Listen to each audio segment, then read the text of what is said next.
Welcome back to Around the 412. We are part of the DK Pittsburgh Sports Podcast Network. I am Tyler, and with me, as always, is my co-host Smitty. Back to the original intro for this week. If you listened to last week, it was a whole show. But yeah, we're gonna get right into a question that we had on Twitter. Because to be honest, we had a couple questions, but yeah, we had a couple questions, but we're gonna get in the right in this way because at least this one is more sports related than some of the other questions we got, and it comes from Doran Dickerson. A lot of you might have know him or heard of that guy.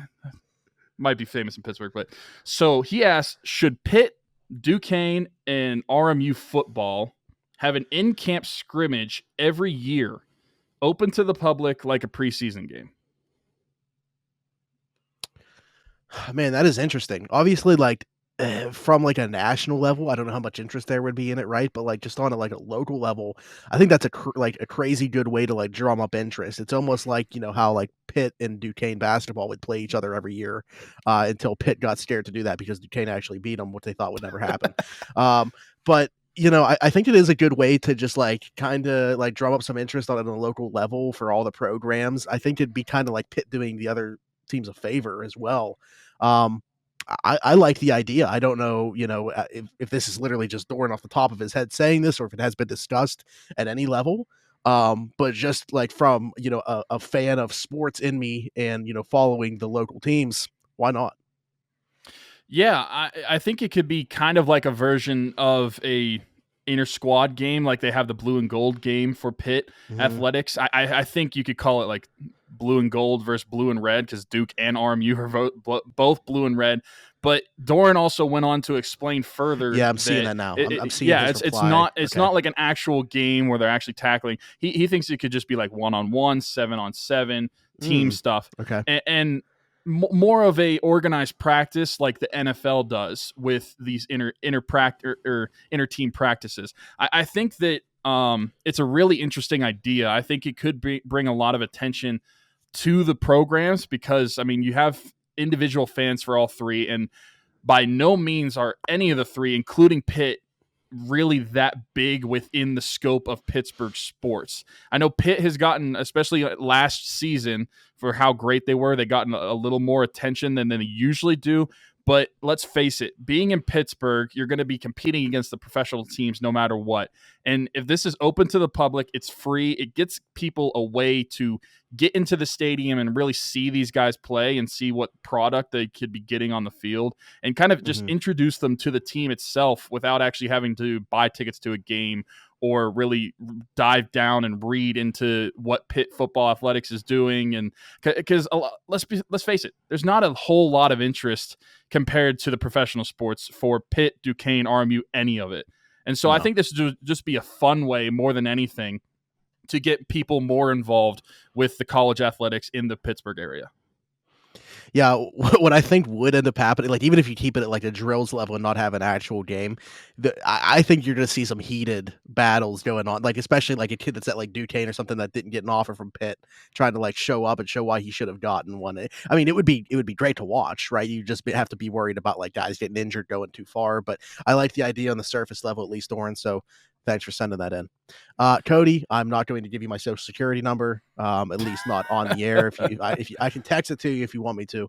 But there were a couple other like serious questions that we did get. Someone asked about Daniel Vogelbach, just recently came back to the Pirates lineup. The Pirates might actually dictate a good portion of the show today, which is going to be surprising for people that are regular listeners, and absolutely like no Penguins talk, because what I typically do when I'm going to put the show together, right, I go and I just look at like recent news on the team and say, oh, this would be something great for us to discuss. Last week, we talked about players that could potentially be traded because of Ron Hextall talking about cap space during his press conference.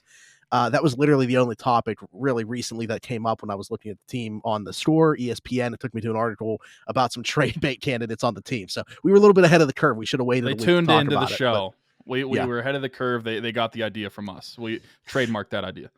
But one of the questions from Rich was, why has Daniel Vogelbach been so good for the Pirates.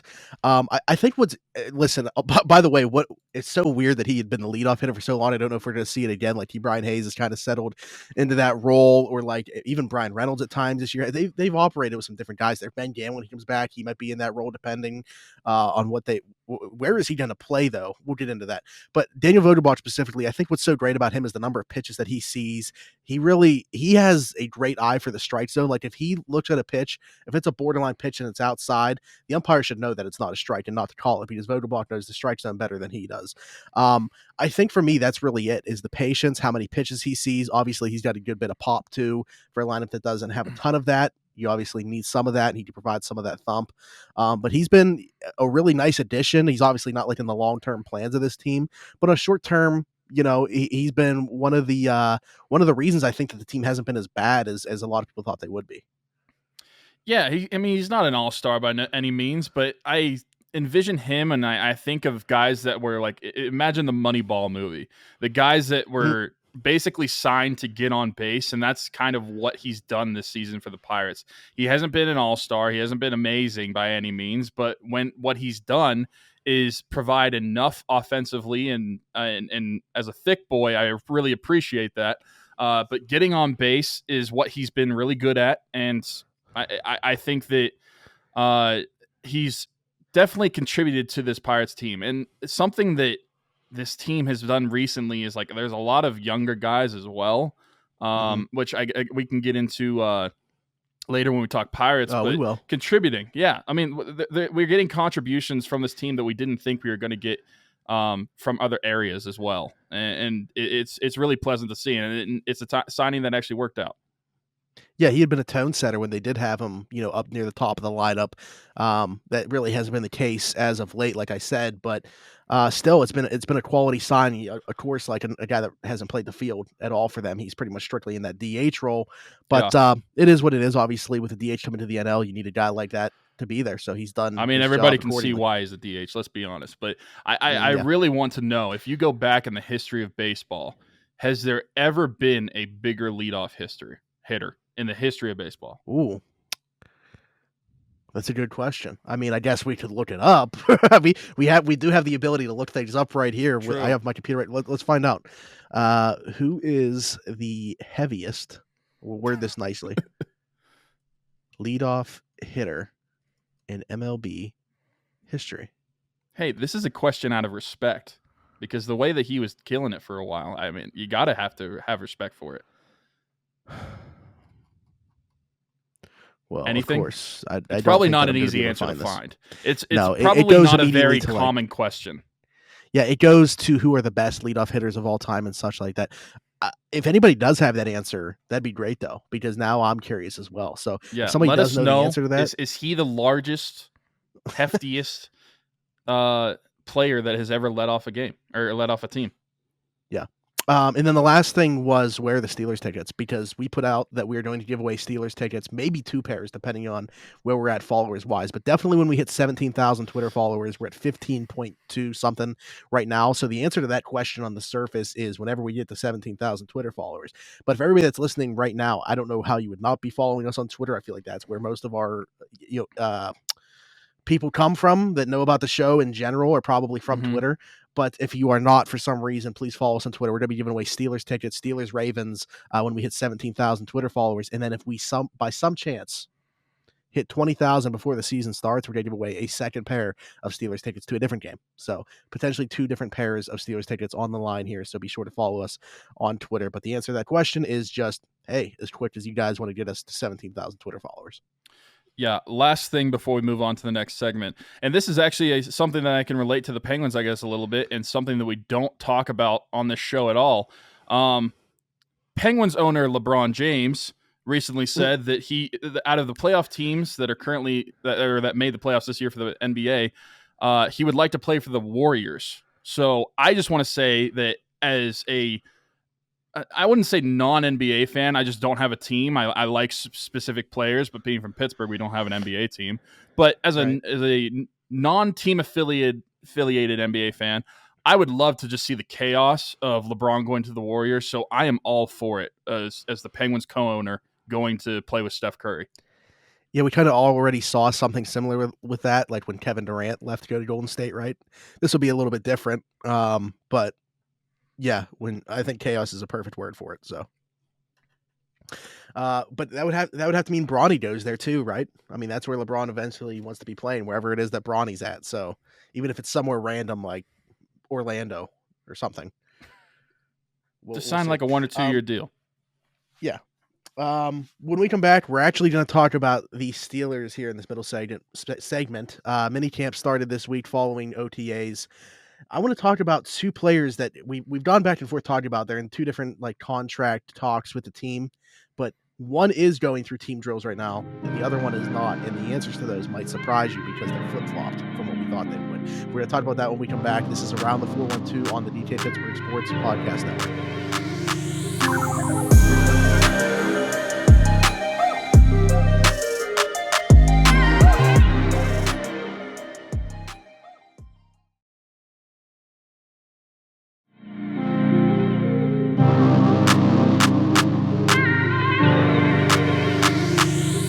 And welcome back to Around the 412 on the DK Pittsburgh Sports Podcast Network.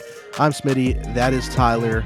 Like I said to finish off the last segment, Steelers minicamp is underway this week. Voluntary, no more. You got to be there for minicamp. Which Deonte Johnson was there for voluntary OTAs. So we knew that he was going to be here for this week for sure. Last week was kind of a question, so it was great to see him there. What's even better to see for Deonte Johnson is that he's doing literally everything. He's working all the drills. He's with the receivers. He's catching passes from the new quarterbacks. He spoke very highly of the new quarterbacks. Really was hammering home the point about Mitch Trubisky. I don't know if you saw that today, but he spoke to the media for the first time, obviously, since returning to the team as well, and was really talking about Mitch Trubisky glowingly. But the point that I'm trying to get to here with Deonte Johnson is we're seeing him do everything, like I mentioned. We're not seeing him like, and nothing against what TJ did last year, anything like that. I think he had every right to do what he did until he got paid, kind of being on the sideline, still around the team, but not doing literally everything. That's what we're seeing with Minkah Fitzpatrick, though, is kind of in that same thing. Now, will that change as the time goes on, as we get closer to the season? I don't know. But at least for right now, we're seeing Deonte Johnson in a contract, I don't want to say dispute, but negotiating a new deal with the team, doing everything, and Minkah Fitzpatrick in a similar boat, not doing everything and just kind of being around the team. When I look at this, I think that Minkah might have more leverage than Deonte to not participate. And the reason I say that is Minkah is the 2-time All-Pro safety. I mean, he is one of the anchors on that defense. And not to say that Deonte Johnson isn't super important to the Steelers offense, because he is, but I think there's a level of difference between the two players of how important they are to this team. And maybe I'm completely wrong, because Deonte Johnson is the clear number one wide receiver on this team. But I think when you're a 2-time All-Pro at your position, you have more leverage in the say of like, I'm not going to participate, and which is why I'm fine with the decision by Minkah to do like similar to what TJ did in going into a contract year and trying to negotiate that contract. And maybe Deonte Johnson, his mindset is like, I'm going to come in and participate and like show the Steelers like, I am willing to work for this contract. I'm not going to hold out or be, I mean, quote unquote, a diva receiver. I don't call them that, but I know a lot of people like to think that people who hold out are in that category. But he's trying to show the Steelers that he is willing to work for it, and he's going to come and he's going to work with these new wide receivers. He's going to work with the new quarterbacks, like you mentioned, and really build the camaraderie with everybody, but also show the Steelers that he's not going to hold out. He's going to try to do everything impossible to not just get better as a player, but to help the team win. And so maybe that's the difference. I don't really know, but it is surprising to see him like participating in everything. And it was even more surprising to see him come to OTAs like we brought up when we didn't even think he was going to show up. Right. Yeah, like that's an interesting point that you make about the leverage part of it. I didn't think about that. My mind just automatically went to the fact that like I know that there's going to be some changes on defense. Obviously, there's a new defensive coordinator. Like Terrell Austin taking over, but he was kind of already here last year. How much about the defense is really going to change? There's obviously some turnover year in and year out, but with the offense, we know it's going to be like drastically different. So maybe they felt like, or Deonte Johnson took that upon himself, feeling like, okay, I need to be here because I'm going to be catching the football from a new quarterback. Regardless of who wins the competition, it's going to be somebody else. It's not going to be Ben throwing me the football. In Minkah Fitzpatrick's case, that's not really, he's in the same exact spot. Like, he's going to have a lot of the same pieces around him. Deonte Johnson, I think, is clearly in a different situation this year than he was last year. So that's where my mind went to. We're never really going to know like what the reason is that he felt the need to be there last week. And he can say, and he's saying all the right things too, but like deep down, the actual reason that he's going through all these things, we're never going to actually know what that is, but I'm just glad that it is happening. He did touch on briefly when asked about it, like he had a little bit of a smile on his face too, talking about the wide receiver market. Like he knows he wants to be in Pittsburgh. He says that. I have no reason to believe that that's not the case. But at the same time, like he knows if it's Pittsburgh, it's somewhere else. He's going to get paid after this season. So he has every reason to have a very big smile on his face when talking about the wide receiver market. Yeah, I agree. I mean, the way wide receivers it's really changed. I remember whenever Antonio Brown signed a contract extension and he was getting like, I think like, what was it, 16 million guaranteed on it. And granted, it was a big contract, but to see what he only got 19 million on his last one. Yeah, but to see what the way the contracts are now for receivers, I mean, you're going to be pushing like 30 million for some of the top end guys. That's really a drastic change within a really short period of time. And yeah, Deonte Johnson, he's got really nothing to worry about. I would love for him to be a Steeler because he's such a dynamic player. But we could talk about him leaving after the season. He still has one more season with the Steelers, so I'm not really worried about that right now. Right. What's interesting, real quick, before we move on to the other piece of Steelers news to talk about, is we've seen the wide receiver market like balloon when it comes to paying these guys, right? Like we're talking about kind of like coinciding with the talent coming out of college being so good. It's like you can get guys in the third round that immediately are stepping on the field day one and being an impact guy. And it's like, okay, so how do you weigh that? Like, don't get me wrong. I'm not one of those guys that's like, play him 4 years, 5 years if they're a fifth round pick, let them go, just draft another guy. You can't just automatically draft a guy and say, okay. Is wide receiver the new running back? Is it going to become the new running back if the skill set continues out of college? I mean, here's the thing with, like, I even said about this class that just came out, right? Like, I think that there's maybe 5 or 6 guys that are like even wide receiver 2s. I didn't love this class. I didn't think like the high end talent was there. I think it's pretty solid, like depth wise, but honestly, like, I'm not just saying this because I'm a Steelers fan. Yeah, I'm not just saying this because I'm a Steelers fan. Like Pickens to me has just as high of a ceiling and is maybe like one of 3 guys that could end up being a wide receiver 1. There's not that many in this class, in my opinion. So that just is kind of me hammering home the point. It's not as easy as just draft a guy and he's automatically your wide receiver 1 or 2. Because it's not going to be that way. I know that we've had really good classes. I think we were very spoiled. We were spoiled. 19, yeah. 20, and 21. Absolutely. And now everybody thinks every single draft class is just going to be ridiculous automatically. Yeah, I think that's multiple positions, not just wide receiver. I think quarterback too. And we really saw like the NFL, like they didn't love this quarterback class. We were kind of spoiled with the high end talent at that quarterback position, wide receiver position. And I think that there's going to be down years. The trend can't continue always, but yeah, wide receiver is super important. Deonte is super important. So I'm just glad that he's here right now. The other thing to talk about with the Steelers, it happened literally the day after our show came out last week. Stephon Tuitt retiring from the NFL. Now, I don't want to say that this is like a huge shock, right? Like he didn't play at all last year. Couple of different reasons that we know of. But obviously, like the more and more time that went by without him returning to the team, this became more of a possibility. Like some of the guys on the team were. They were so intent in saying that like, okay, he's going to be here. He's just not here right now. And just a couple days later, it comes out that he is retiring. Obviously a great player on the football field. It's that 2014 class might be the biggest what if for the Steelers that I can think of. Ryan Shazier, Stephon Tuitt, Martavis Bryant, all in that draft class. But obviously great player. I wish him nothing but the best. It's a shame that, his career is coming to an end, really. I don't want to say not on his terms because he's making this decision, but, the tragedies that have taken place in his life have really, led him to this point. So all the best to Stephon Tuitt. Great player when on the field, but man, what a shame. Yeah. I hope that he has a great life after football. He was a great football player for the Steelers. And it sucks that as much as we've talked about Stephon Tuitt, that immediately as football fans, we have to look at like, okay, how Yeah. are the Steelers going to replace him? It's not that we want the conversation to go there immediately, but it kind of has to. But yeah, first Stephon Tuitt, I'm really grateful for the way he was a Steeler. He was a really good player. And like you said, that 2014 class was nuts. Biggest what if. It stinks anytime a great player like that has to go. But I think he's at peace with this. I think that he is fine with the decision that he made. And I think that the way that the players were talking about like, oh, he's going to be back, that just shows to me that the players and the organization did not know what was going to be happening with Stephon Tuitt before or immediately after the draft, because I saw a lot of people complaining about like, well, why didn't they prepare for this bit in a better way? Listen, they didn't know. They had no idea for sure what Stephon Tuitt's plan was going to be. I don't even think Tuitt knew up until probably within like a week or two of his announcement of retirement what he was going to be doing.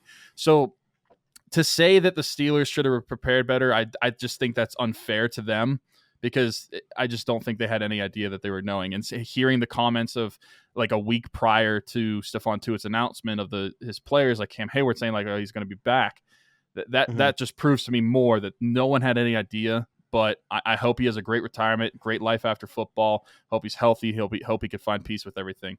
But now we have to talk like, where is the production going to come from?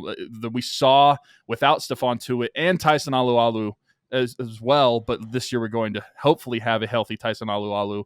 But the run defense really suffered up front on that defensive line. Where's the production going to come from? Is it going to come from in-house, or is it going to come from outside the organization via trade or free agent signing? Obviously getting Alualu back is big. I will say though, like, who knows what version of him we're getting? That wasn't just some like minor injury that he suffered last year, and he's not a young guy. So I have no idea what like the rehab has been like or anything like that. I haven't gotten word on really what he's looked like here early in minicamp or anything like that. Yeah, you just hope that he's close to the player that he was before injury for the Steelers, because that was a very good player. I don't think that they're going to go out and do anything. I think that you look at what they have in-house right now. Obviously, they brought back Monty Adams. They drafted the Marvin Leal. You have Isaiah Loudermilk, who you hope takes that second-year leap. And then Chris Wormley, who was kind of the guy last year without Tuitt, having 7+ sacks last year. I think that they're going to stay in-house for this. Hope that, they kind of get that same production from Wormley this year, and hope everybody else behind him kind of takes another step, because they're all still, so young very early in their careers that is very possible. And you hope that Alualu is close to the player that he was. I don't see them going out and getting like an Ndamukong Suh that people are talking about. Akeem Hicks signed with the Bucs like the day before Stephon Tuitt retired, which, by the way, it being on June 1st, that makes me think like the Steelers kind of might have pushed the issue for him to say, where are you at right now with it? Because we need to know, because June 1st, they can then spread out that dead cap over the next 2 years because of that, as opposed to if it would have happened before June 1st, it's just a dead cap hit for this year. Mm-hmm. So it gave them a little bit of flexibility there. To answer your question, though, I think that what they have in-house is what they're going to roll with. If that's the decision that they make, I think that you need to see vast improvements from those guys, because you mentioned the 7 sacks from Chris Wormley. Wasn't all that great in run defense. Isaiah Loudermilk, is he's going to take which is that supposed next to be his step strength. Like that's what he was in Baltimore. But like Loudermilk, is he going to make that next jump to be a good defensive tackle? It is DeMarvin Leal. What's he's going to be? I mean, I know he's a rookie, but with Stephon Tuitt out, you might be seeing more of DeMarvin Leal earlier in his career. Is he going to be playing 5 technique, 3 technique, 0 technique? I know he wants to play all 3, but that's going to take some time at the NFL level.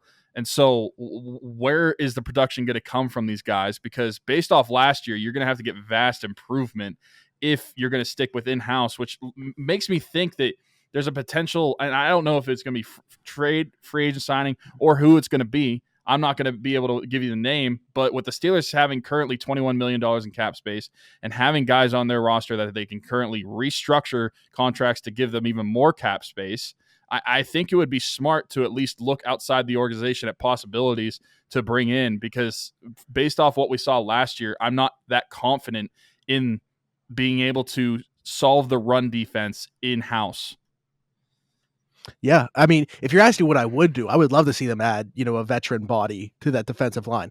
I was answering that as what I think is going to happen, and what I think is going to happen is they just stay in-house to replace him. But I mean, there are still some intriguing names, I guess, like Larry Ogunjobi had his deal nixed with the Bears because of a failed physical. If they can circle back there and he's healthy enough, I think that'd be a great addition. Obviously, he has the familiarity with the AFC North. I don't care about the incident with Mason Rudolph. I was going to ask, do you think that has any effect on the Steelers' decision whether they would bring him in or not? He might be here and Mason might not. So I guess that's true. Yeah. So now, there are some intriguing names out there. Obviously, Akeem Hicks would have been a really nice one if they would have known, if they would have had clarity there as to what the situation was to bring him in, because that's a starting capable guy. But at this point, yeah, I'm thinking we see a lot of Hayward, Alualu, and Wormley.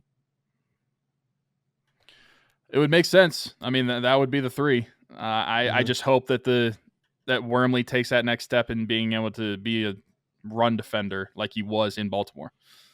Yeah.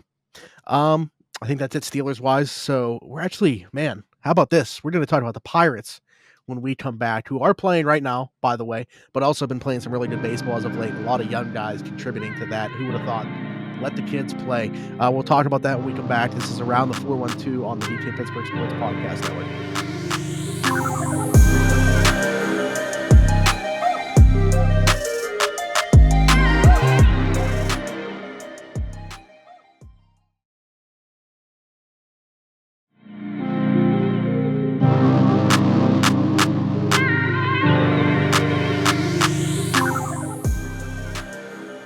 All right, and welcome back to Around the 412 on the DK Pittsburgh Sports Podcast Network.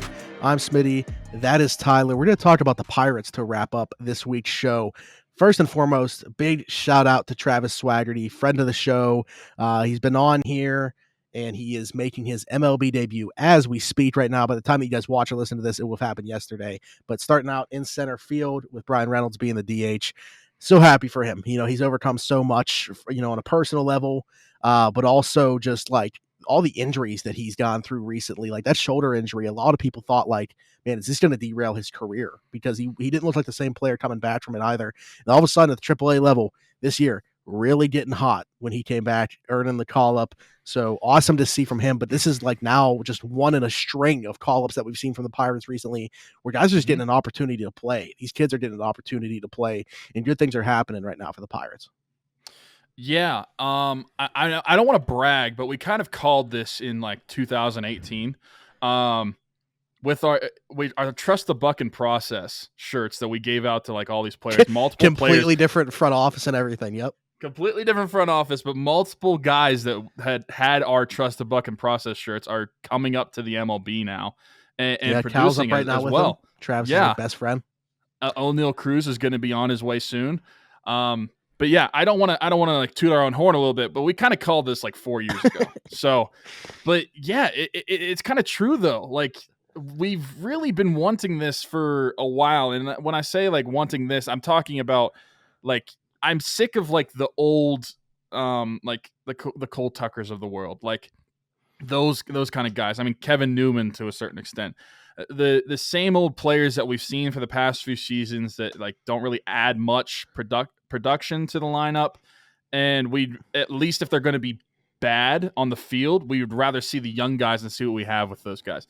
Like having Cal Mitchell up, Tucapita Marcano, if I hope I said that correctly. I believe so. That's pretty good. Yeah, I would pat myself on the back for that one. But Jack Sawinski, he had a walk-off home run. Sawinski's a wild one to me. Yeah, I know, but it's just a lot of fun to watch right now, and that's what I've talked about all season. Give us something fun to watch as baseball fans, and not only fun, but like they've been winning. They've won multiple series the past couple weeks, and it's been a lot of exciting baseball for the Pirates. Yeah, obviously, the sweep against the Dodgers we could talk about all the time. This probably what we're gonna end up hanging our hat on this year as Pirate fans. But then, they come back home, didn't have a great start to that, but then followed up with really good back-to-back games. Obviously, the Sawinski walk-off on Saturday afternoon. But with Sawinski, he's really getting it going. By the way, in this game that's going on right now, he had a hit. He got thrown out at second, tried to stretch to a double, but got another hit. But he's starting to find that power. Like, 6 home runs now, but he's just become a doubles machine. And I don't know. I've tweeted about it so many times recently, but this guy didn't play in AAA. And like typically with the way that the Pirates are, with how they are with development. I know that we're talking about like different front offices here, going from like the Neil Huntington regime to the Ben Sherrington regime, but they don't typically like fast track guys, and to see a guy like him get the call from AA and just refuse, do everything in his power to get sent back down. I'm not saying he's a finished product. I'm not saying he didn't need to spend time in AAA. Obviously, like he was batting under 200 for a good portion here till he really got the bat going. But Yeah. he looks like, okay, he's done enough now for me to be like, okay, this guy is really like intriguing to me. It's not just like he can do more than just have a cup of coffee in the majors. Like this could be a guy that is a piece. Yeah, he deserves to be playing here. It's kind of like with what we were saying in the preseason with Diego Castillo. Why should he not be here? Why should Jack Sawinski not be at the MLB level? He's playing well right now, as are a lot of these guys that we brought up. I mean, I was happy. It was really funny too. Let me just tell a quick story. I was at the game where it was Cal Mitchell's first game, and it was also Roansy Contreras' first start. And that was the game I went to with my wife and my parents while we were home. And it was super funny because my mom had no idea, because I told her that Cal Mitchell, this was his first MLB game. And she's like, well, are his parents here? I'm like, Mom, I have no idea. I have no earthly idea. And I'm not even like watching the Pirates broadcast, so I don't know if like Robbie interviewed them or anything like that. But yeah, my mom basically stood in as Cal Mitchell's like mom in that game and was cheering for him like super hard. And when he got the RBI in that game, like she was super happy about that. And it was just really funny. So yeah, that was just a little quick story about Cal Mitchell. My mom basically like was taking place you in know his what that mom just in reminds case me she of? wasn't there. I've seen on TikTok recently, like just because it was just graduation season, like people putting up videos of their parents like chanting each kid's name and clapping just because like you don't know if someone is there for these kids. And it just reminded me of Yeah. that, like when you were talking about it. So no, Yeah. It that's was really super cool. But fun. Cal Mitchell was another one of those guys, though, that just recently came up that we're talking about. And he's had his struggles. He's kind of had some bumps in the road, kind of a roller coaster start so far. Growing But pains. he's shown enough to like continuously be in the line. And now it's gonna be interesting to see how you also get him and Swaggerty at bats. But I guess that's what the DH is for. But man, like I want to talk about Roansy Contreras. You just mentioned you were there for his first start. Mm-hmm. He is by no means a finished product. He doesn't even fully know, I don't think, what he has. But man, he looks like there was a point where I was like, okay, this would be great if this guy could be like a number 3 or something for us. He looks like a top of the rotation pitcher. And if that's going to be the case, if he can be a number 1 or 2 for the future for the Pirates, that just answered a huge question for me in terms of where is the pitching going to come from when this team is supposed to be good. Yeah, I think he's a super raw prospect still. And like you were saying, he doesn't really know what he has. And I don't think the Pirates really knew what they had when they got him, but he's turning out to be a really good pitcher. He's giving you quality starts every time he goes out on the mound. And like we talked about, that's something that we did not get early on in the season from the Pirates that we're getting now. And it's helping the Pirates win. It's helping them not tax their bullpen too much. Getting those starters into the 5th, 6th inning helps the team a lot. And when they're performing at a level, especially Roansy Contreras, it's going to be giving yourself a chance to win every single night you go out there.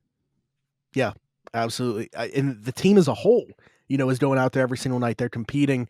I don't want to call them like, and DK made a point to make sure people weren't calling them this. They're not just like a scrappy bunch. I think, like, honestly, Will Crow might have been onto something when he was talking about this team when he said that they're a good team, and they fully believe that. Either they're a decent team to a good team, or they're too stupid to realize that they're not supposed to be. Because there's something going on in Pittsburgh. I don't know that they're going to end up being good by the end of the year, but I know for a fact they're going to be competing every single night, and they're not going to lose 100 games. I'll say it again.